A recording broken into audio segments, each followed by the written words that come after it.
मेरे प्यारे साथियों नमस्कार। दोस्तों, यदि कोई व्यक्ति हमें भला बुरा कहता है तो हमें क्या करना चाहिए? यदि कोई व्यक्ति हमारा अपमान करता है तो हमें क्या करना चाहिए?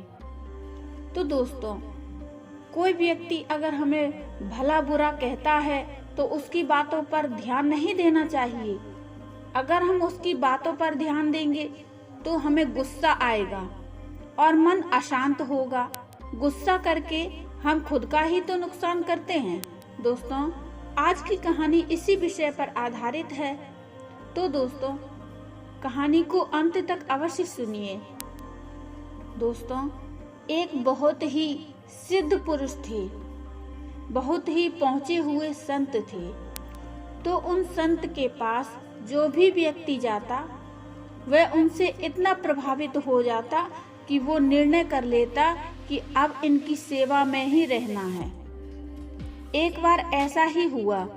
एक प्रतिष्ठित व्यक्ति जब महात्मा जी के पास गया तो वह उनकी बातें सुनकर भिक्षु हो गया। इसके बाद उस व्यक्ति के घर में हंगामा खड़ा हो गया।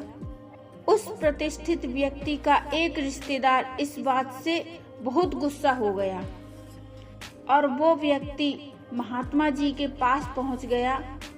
वे एक पेड़ के नीचे बैठे हुए थे। बहुत शांत वातावरण था। उस समय महात्मा जी प्रवचन दे रहे थे। तो वहां पहुंचकर गुस्से में उस व्यक्ति ने चिल्लाना शुरू कर दिया और वो महात्मा जी को बहुत ही गलत बोलने लगा, बहुत ही अपशब्द कहने लगा। जो लोग महात्मा जी के प्रवचन सुनने के लिए बैठे हुए थे वे बेचैन हो गए। उन्हें ऐसा लगने लगा कि इससे अधिक गालियां अब हम सुन नहीं सकते और महात्मा जी सुने चले जा रहे हैं। गाली देने वाला व्यक्ति भी थोड़ी देर बाद थक गया। तो महात्मा जी ने उस व्यक्ति से पूछा, आपको जो कहना था वो आप कह चुके? तो व्यक्ति ने कहा, हाँ मैं कह चुका। तो महात्मा जी फिर बोले कि जब आपके घर कोई मेहमान आता है तो आप क्या करते हैं? तो उस व्यक्ति ने जवाब दिया कि जब हमारे घर कोई मेहमान आता है तो हम मेहमान का स्वागत करते हैं, उसका सत्कार करते हैं। कोई नादान ही होगा जो अतिथि का सत्कार नहीं करेगा। तो महात्मा जी ने फिर से पूछा कि यदि कोई व्यक्ति आया है और आपने उसे कोई सेवा सौंपी हो और उसने स्वीकार नहीं की हो तो वह चीज कहाँ जाएगी? तो व्यक्ति ने जवाब दिया कि वह चीज हमारे पास ही रह जाएगी। तो महात्मा जी बोले कि आप मेरे अतिथि की तरह हैं। आपने मुझे जो सौंपा है वह मैंने स्वीकार ही नहीं किया। जितने अपशब्द और गालियां आपने मुझे दी हैं मैंने वो स्वीकार ही नहीं की। तो वो गालियां और अपशब्द किसके पास रह गई? आप ही के पास। तो महात्मा जी की बातें सुनकर वो व्यक्ति समझ गया। दोस्तों, बहुत से लोग ऐसे होते हैं जिन्हें दूसरों को नीचा दिखाना काफी अच्छा लगता है। तो ऐसे इंसान जीवन में असफल होते हैं। जिन्हें दूसरों का अपमान करने में आनंद आता है वो इंसान कभी सफल नहीं हो सकते, क्योंकि एक समझदार इंसान कभी इस तरह के काम नहीं करता।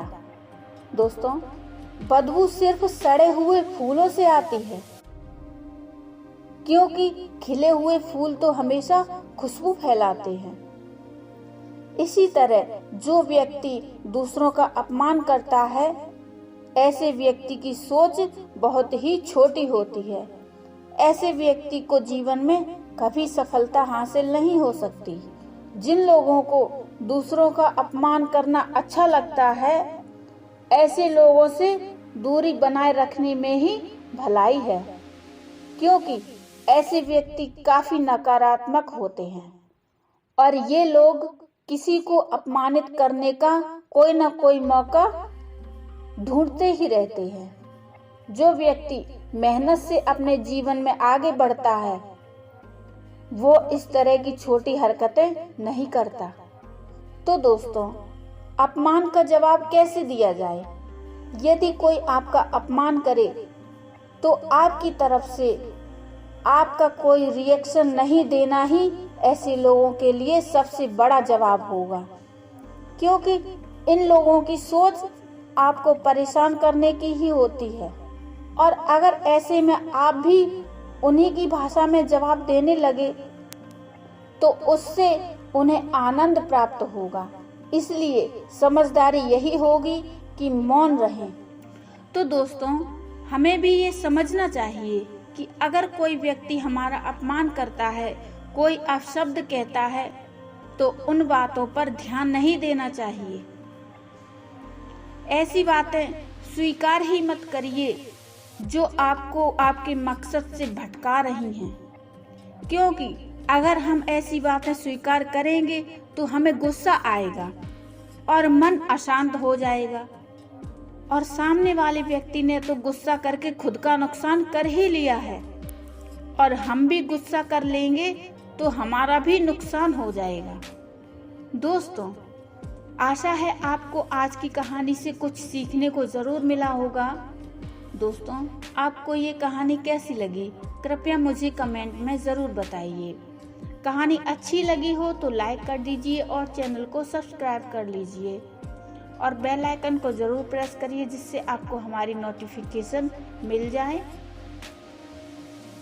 तो दोस्तों, मिलते हैं फिर एक और अच्छी सी कहानी के साथ, शिक्षाप्रद कहानी के साथ। तब तक के लिए नमस्कार। जय जय श्री राम।